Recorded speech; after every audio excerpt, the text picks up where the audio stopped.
আসসালামু আলাইকুম। আশা করি আপনারা সবাই ভালো আছেন। আপনাদের দোয়ায় আমিও ভালো আছি। এটা আমার পেজের প্রথম ভিডিও। আপনারা যারা আমার ভিডিওটি দেখছেন তারা অবশ্যই আমার পেজে লাইক এবং ফলো দিয়ে সাথে থাকবেন। আমার এই পেজে আমি সব সময় রঙের ভিতর এবং বাইরের যত যাবতীয় কাজ আছে সেই ভিডিওগুলো দেওয়ার চেষ্টা করব। আপনাদের দেখানোর চেষ্টা করব যে কিভাবে ভিতর এবং বাইরে রঙের কাজ করা হয়। আপনারা এখন যেই বিল্ডিংয়ের কাজ দেখতে পাচ্ছেন, বিল্ডিংটি হলো 8 তলা। এটা আমরা কাজ শুরু করেছি। বিল্ডিংটি পুরনো বিল্ডিং, তবে আমরা নতুন করে কাজ শুরু করেছি।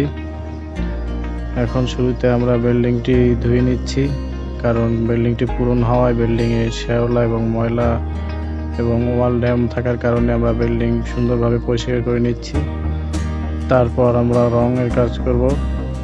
বিল্ডিংটি যদি আমরা ধুয়ে না নেই তাহলে পরবর্তীতে দেখা যাবে যে আপনার রঙগুলো উঠে যাবে, বেশি দিন থাকবে না। যার কারণে আমরা রং করার আগে বিল্ডিংটি ভালোভাবে ঘষে মাজে ধুয়ে নিচ্ছি। আপনারা দেখতে পাচ্ছেন কিভাবে বাইরে সাইডে কাজ করা হয়। যদিও এখন শীতের সময় আমাদের ধোয়ার কাজে একটু সমস্যা হচ্ছে, তারপরও আমরা কাজ করছি। দেখেন আমাদের বিল্ডিংয়ের পাশের জায়গাটা কত সুন্দর, চারপাশটা কিন্তু অনেক সুন্দর। আমরা যে বিল্ডিংয়ে কাজ করছি সেই বিল্ডিংয়ের আশেপাশটা একটু দেখুন আপনারা।